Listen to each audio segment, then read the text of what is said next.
Welcome to episode 462 of Salcedo Paranormal, and tonight I am covering paranormal news. As always, if you want to find all episodes of the show, along with links to social media and other ways to contact me, you can visit the podcast page, and that is salcido.podbean.com.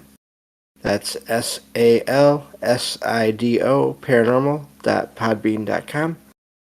Always happy to hear from you all, whether you have comments or questions or topic suggestions, or stories of paranormal experiences, whether they're your own or from others that you trust.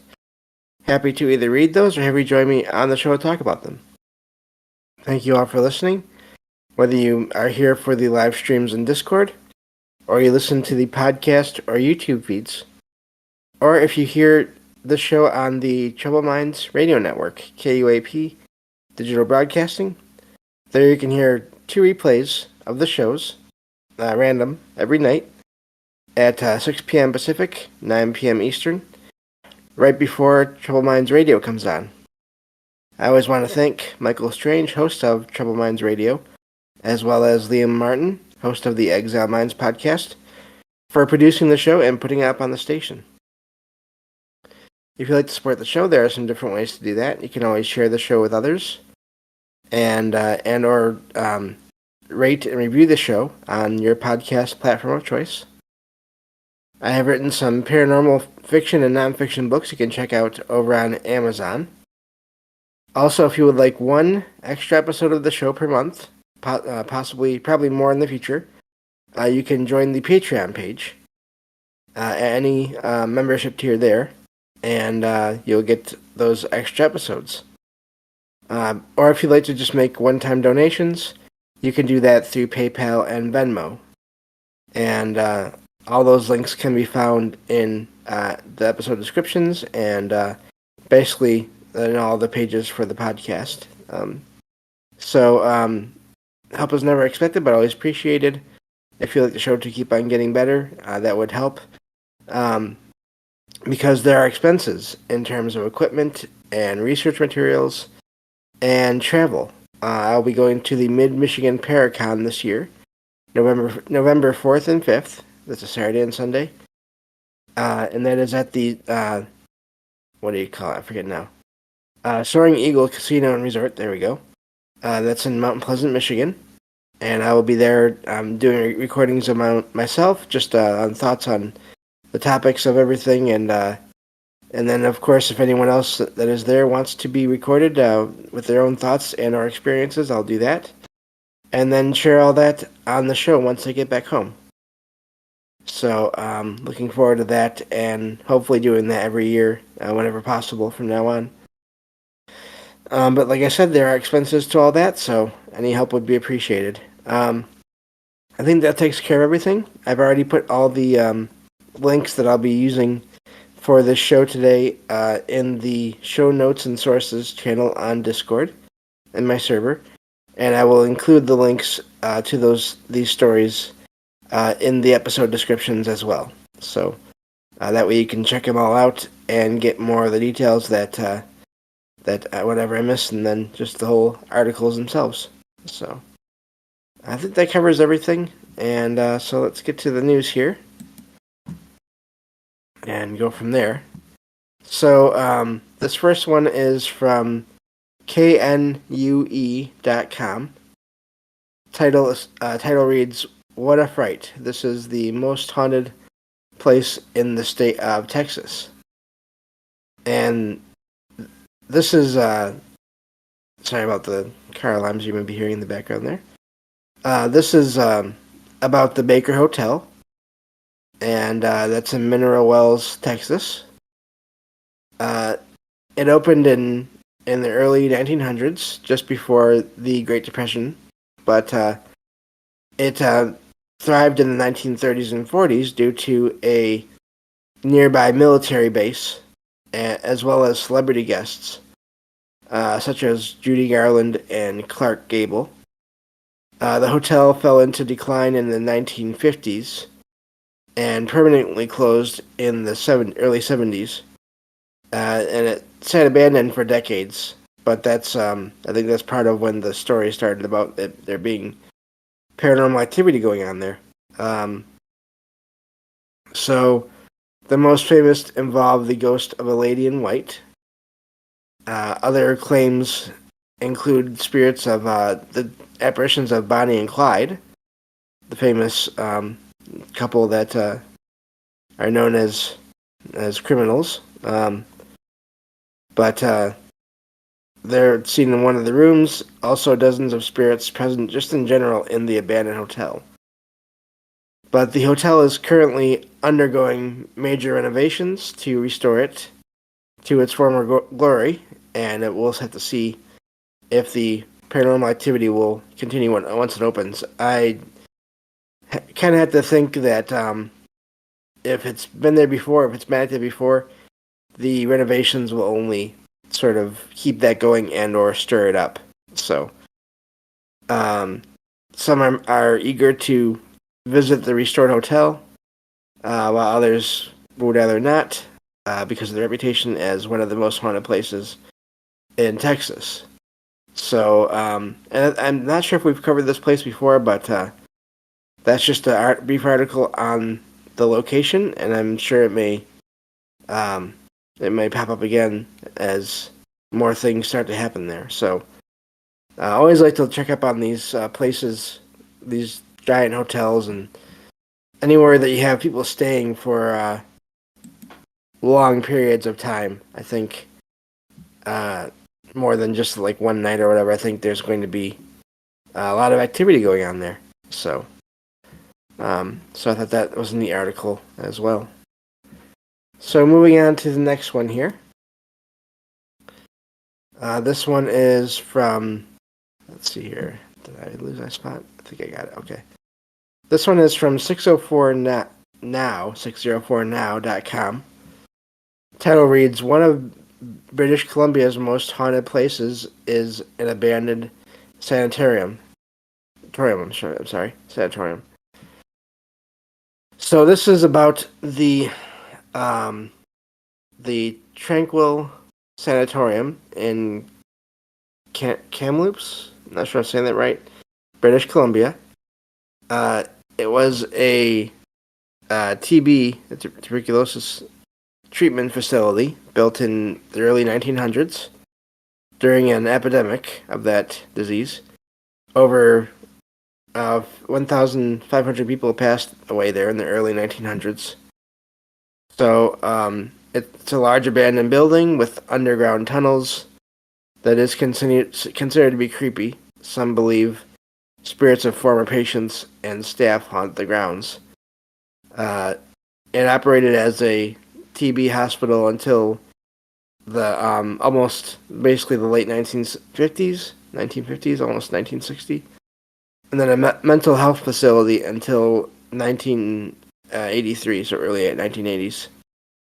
And it was briefly a detention center before closing in the 1990s. So you have a lot of different kinds of experiences going on there, I guess, with people that are staying there for different reasons. The site has been used for filming movies in recent years. There have also been plans for a resort development. I don't know how I feel about that. But that project seems to be on hold. I always wonder about that because if you're going to do that to a location with so much history, it seems like a good way to just have all kinds of paranormal activity there going on that might continue while the hotel is there, which is another place that can possibly draw activity. But anyway, local legends say ghosts linger from its years as a sanatorium, where many passed away. The true history of suffering at the facility creates an eerie atmosphere. So, some people consider the place to be active as a paranormal site, but others say the real history is more important. I think it's sort of it's good to take in all the information as much as possible, but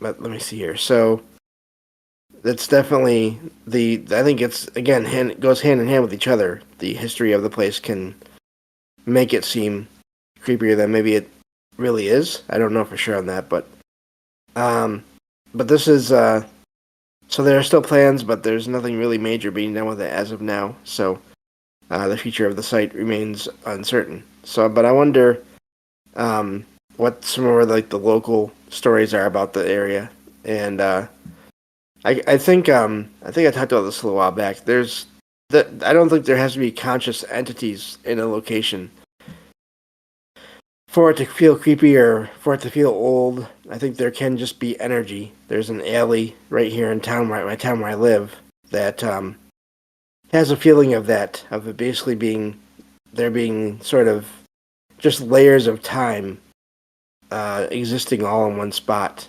and it's just this one little alleyway, but I always get an odd feeling whenever I happen to walk through it or by it. So, I don't doubt that's a possible thing that could happen there. But, so moving on to the next article here. This one is from 12news.com. Title reads, The Ghost in Gilbert High School and Other Weird Things Valley Police Officers Have Encountered. Now, this one is amazing to me because some of the things that basically people in that law enforcement industry have to or field have to deal with a lot, just in terms of non paranormal things. But there are so many stories if you look around online, you can find of people in that field, in those various first responder fields, having experiences they can't explain. So, there's a presentation that was made or being made in Scottsdale, Arizona. The title of the presentation was "Real Encounters When Law Enforcement Meets the Unknown."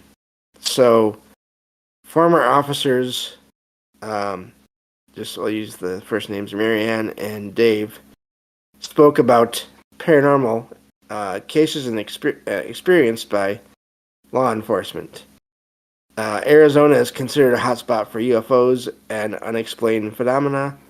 That is definitely that's I've heard that so much. There's been a famous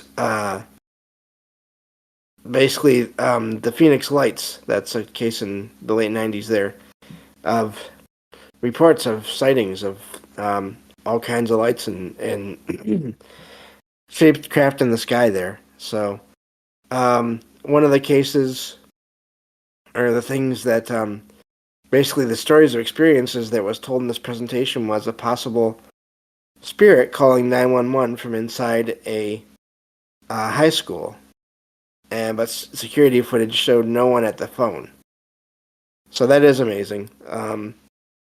And barring any kind of, depending on how far back this is, there's other stories similar to that where the phone, there isn't even a phone in a location, and there's just a line, and yet the stations will still get calls from those lines.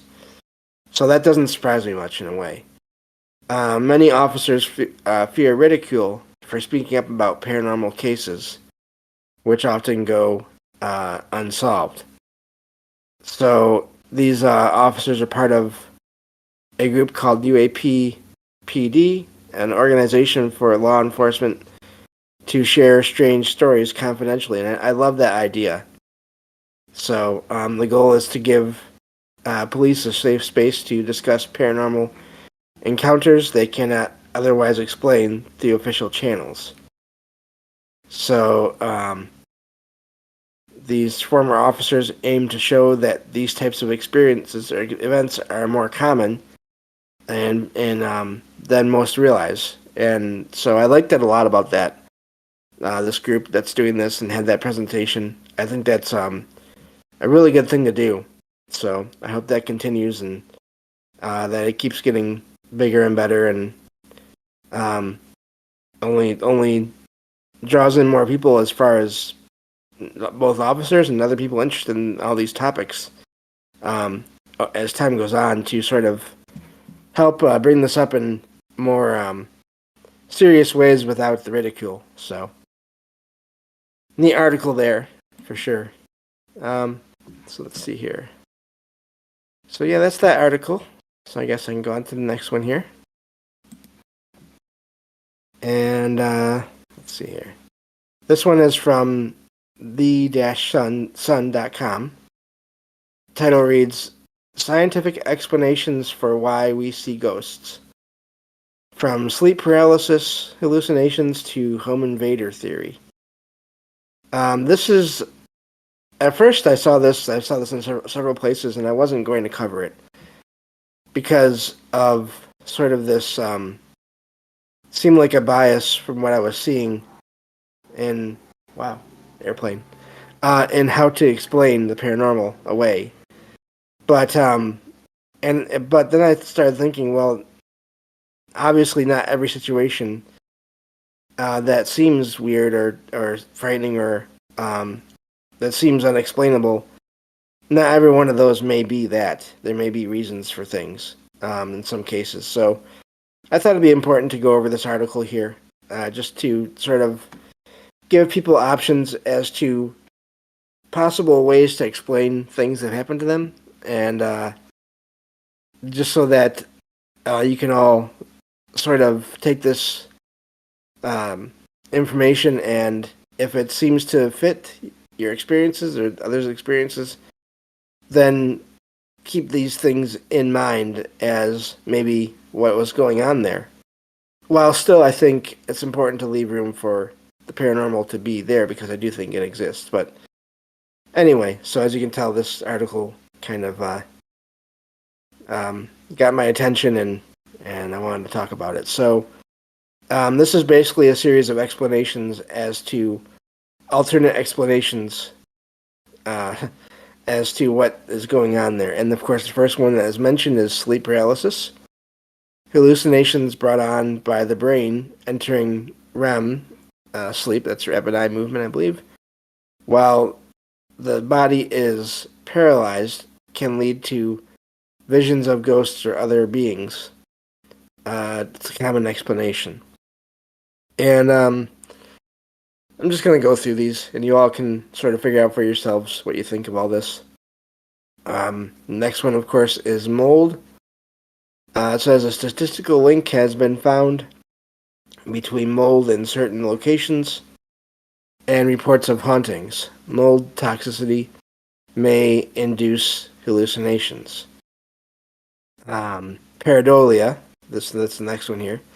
The tendency of the brain to perceive images in random patterns. People may, in quotation marks here, see ghosts in the dark or obscure surroundings. Next one here I'm not sure about, but I guess I can understand where they're coming from. Prior beliefs. If someone believes a place is haunted, yeah, okay, I guess I can kind of see this. They are more inclined to interpret events as paranormal happenings.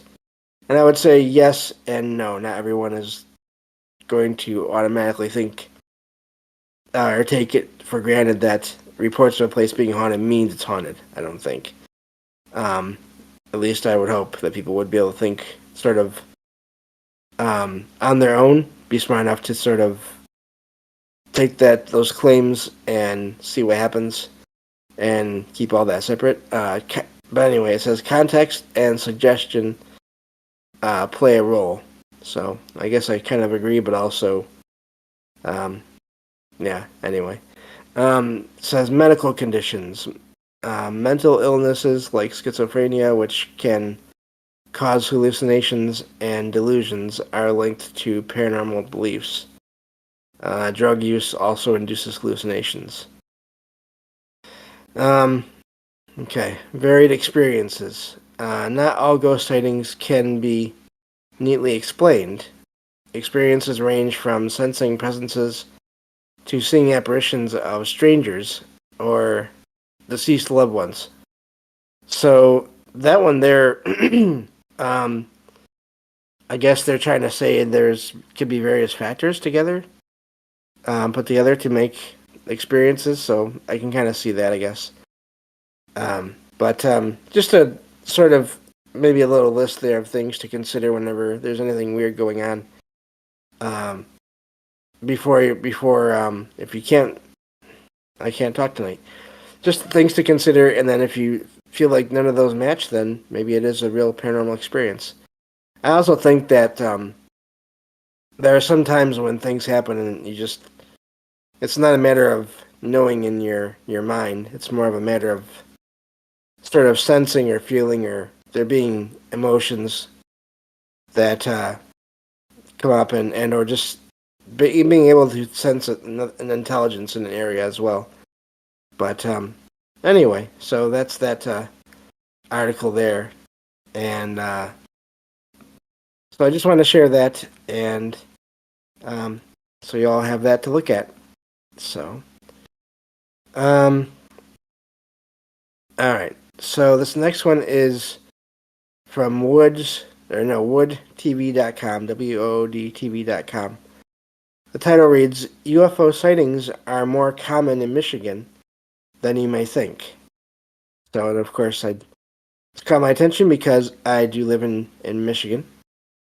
So it says the summary here says the National UFO Reporting Center, also known as NUFORC, I believe, has collected over 170,000 reported UFO sightings, I guess, in Michigan since 1974. Maybe they just mean total. They don't seem in Michigan, so either way, that's a lot of sightings. In 2023 alone, there have been approximately 7,000 reports nationwide. So that must be 174 must be nationwide.